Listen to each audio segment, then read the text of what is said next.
Hello my beautiful souls. I hope आप सभी लोग अच्छे होंगे।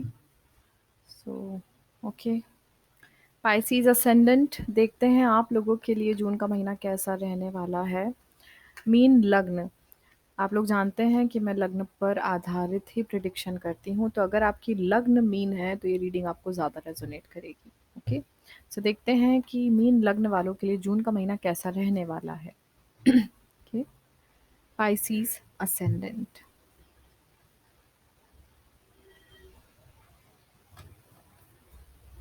ओके, सबसे पहले हम देखते हैं your career. Okay, so career के लिए काफ़ी अच्छा समय दिख रहा है यहाँ पे Pisces. Your finances. Okay, relationship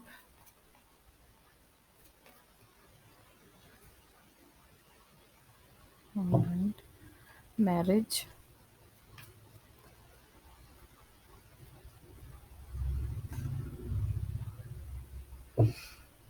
health को लेकर देखते हैं क्या चीज़ दिख रही है for Pisces.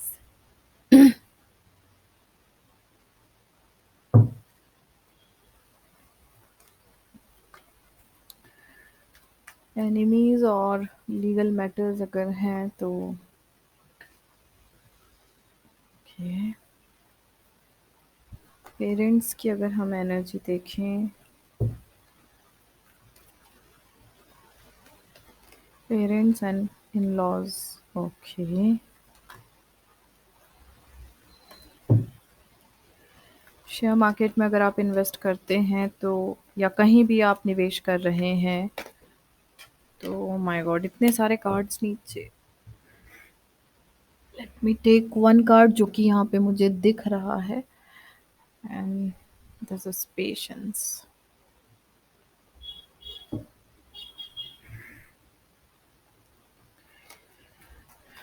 Okay, so kids को लेकर क्या एनर्जी है।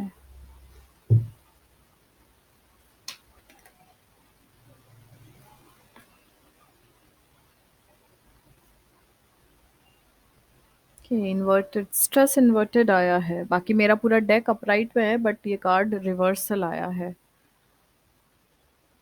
Yes, my deck is upright but okay, so stress inverted का मतलब है हो सकता है बच्चों को लेके काफ़ी स्ट्रेस में चल रहे हो आप, लेकिन जून का महीना आपको स्ट्रेस फ्री कर देगा इस वक्त पे। एंड ट्रेवल को लेकर if you are planning anything, let's see कि ट्रेवलिंग को लेकर क्या एनर्जी आई है। Understanding. Okay, so overall energy underneath जो है वो है rightness, that is nine of pentacle की एनर्जी। इसका मतलब है फाइनेंसेस भी काफ़ी आपके हील होंगे, फाइनेंशियली इंडिपेंडेंट होने की एनर्जी मुझे यहाँ पे दिखाई दे रही है।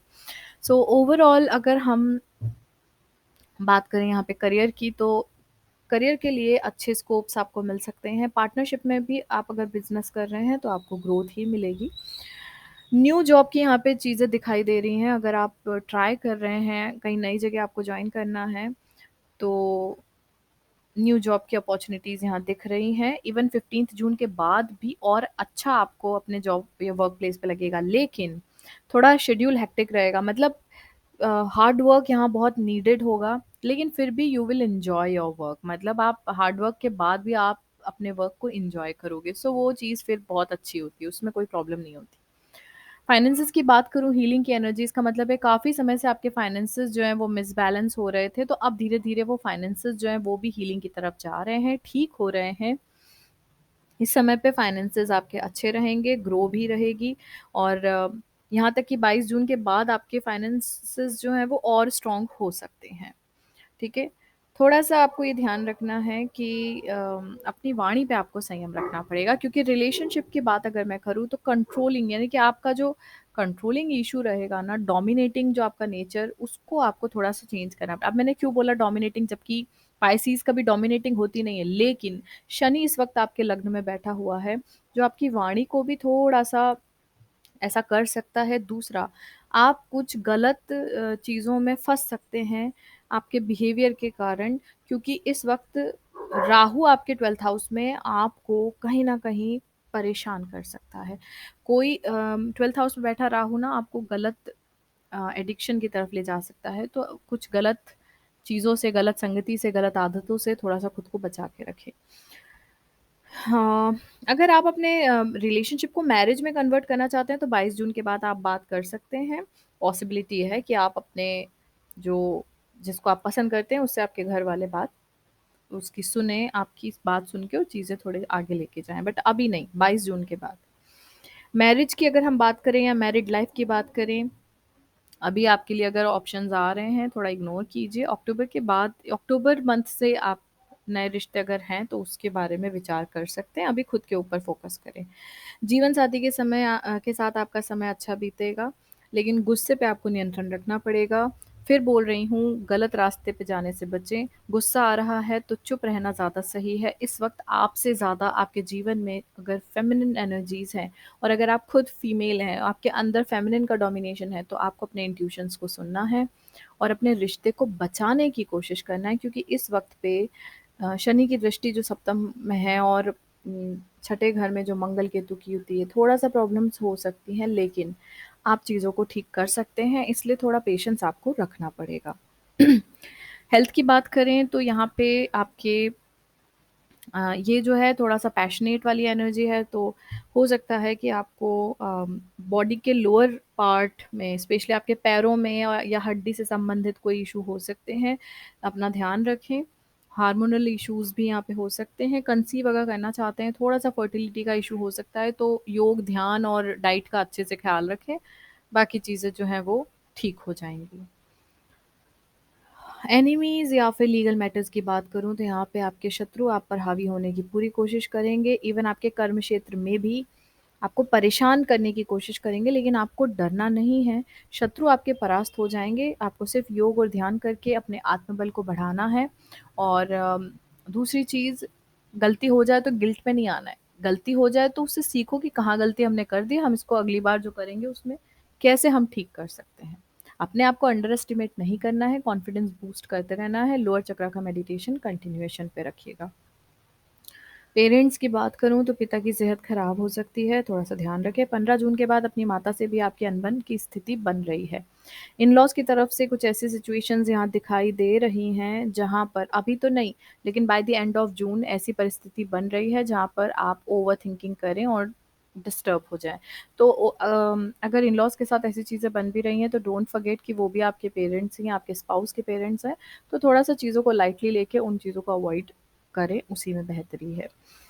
शेयर मार्केट की अगर मैं बात करूँ तो अच्छा समय है, लेकिन लॉन्ग टर्म इन्वेस्टमेंट के लिए अच्छा है। जल्दी पैसा कमाने के चक्कर में आपको नुकसान हो सकता है, बिकॉज़ यहाँ पे 7 ऑफ पेंटिकल की पेशेंस की एनर्जी बोल रही है। आप अगर इन्वेस्ट कर रहे हैं तो फिर बार-बार जाके मत देखें कि कितना प्रॉफ़िट हुआ और कितना लॉस हुआ। सो लॉन्ग टर्म की एनर्जी में आपको रहना पड़ेगा। जैसे कि मैंने बोला, किड्स की एनर्जी में स्ट्रेस रिवर्सल कार्ड आया है, इसका मतलब है कि ये कार्ड बोलता है बच्चों को लेके आप काफ़ी समय से बहुत परेशान चल रहे थे।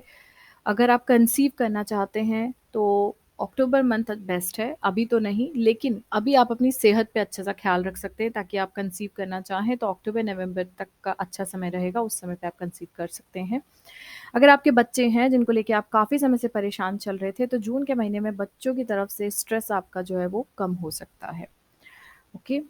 ट्रैवल की एनर्जी में अंडरस्टैंडिंग की एनर्जी है। अगर आप ट्रैवल करना चाहते हैं, आपके पार्टनर नहीं करना चाहते, थोड़ा-सा वहाँ पे आपको अंडरस्टैंडिंग बिठाना पड़ेगी। थोड़ा रुक के देखिए, दोनों का सही समय मैच कीजिए उसके बाद। लेकिन ट्रैवल ज़रूर कीजिए। बहुत लंबा ट्रैवल आपको नहीं करना है, ये ज़रूर बोलूँगी। अपने ही स्टेट में आस-पास ही अपने खुद के शहर में भी ट्रैवल का मतलब ऐसा नहीं होता कि आप 10 दिन के लिए बाहर जा रहे हैं। ट्रैवल का मतलब है आप एक छोटे से उसके लिए आप सुबह से जाएँ कहीं आस-पास की जगह पे, शाम में वापस घर आ जाएँ, ये भी एक ट्रैवल होता है। जैसे कि यहाँ से आप एक जगह से आप थोड़ा-सा 100-200 किलोमीटर दूरी पे अगर कुछ अच्छी जगह है, वहाँ से देख के शाम तक वापस घर आ जाएँ। वो एक क्वालिटी टाइम आपको अपने पार्टनर के साथ बिताना चाहिए, वहाँ से आप दोनों के बीच की बॉन्डिंग काफ़ी स्ट्रॉन्ग होगी। Okay? So advice for Pisces ascendant, mean लग्न के लिए क्या एडवाइस है जून 2025 के लिए?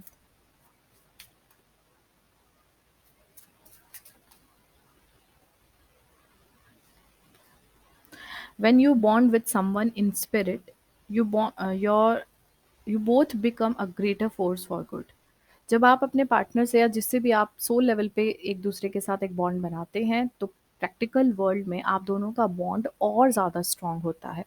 तो वही बात आई है घूम फिर के कि रिलेशनशिप और मैरिड अगर आप हैं तो अपने स्पाउस के साथ आपको अपना बॉन्ड बहुत स्ट्रॉन्ग रखना है। इसका मतलब है इस समय पे आपके जीवन साथी और आपके बीच में कुछ लोग आके कलह कराने की कोशिश कर सकते हैं या आपके पार्टनर के बीच मिसअंडरस्टैंडिंग क्रिएट कर सकते हैं, बट ऐसे में आप दोनों का अंदर से सोल लेवल पे बॉन्ड कितना स्ट्रॉन्ग है ये इम्पोर्टेंट है। ठीक है। कुछ डेट्स हैं जिसमें ख्याल रखिएगा, 16 और 17 जून को कोशिश कीजिएगा आप ट्रैवल ना करें और उस समय पे कोई भी ऐसा काम ना करें जिससे आपके ऊपर गलत आरोप लगे। ठीक है। 29 और 30 जून को आप अपनी सेहत का ख्याल रखें, अपने जीवन साथी का भी आपको ख्याल रखना है। So that's all for Pisces ascendant. अगर आप लोग अपना पर्सनल रीडिंग करवाना चाहते हैं, कुंडली का एनालिसिस करवाना चाहते हैं, हीलिंग के सेशंस लेना चाहते हैं या कंसल्टेशन काउंसलिंग कुछ भी अगर आप करवाना चाहते हैं तो मुझसे कांटेक्ट कर सकते हैं। कांटेक्ट की डिटेल्स आपको डिस्क्रिप्शन में मिल जाएगी। मिलती हूँ आपसे बहुत जल्द अगली वीडियोस में, तब तक के लिए बने रहिएगा मेरे साथ। Thank you so much. Stay tuned.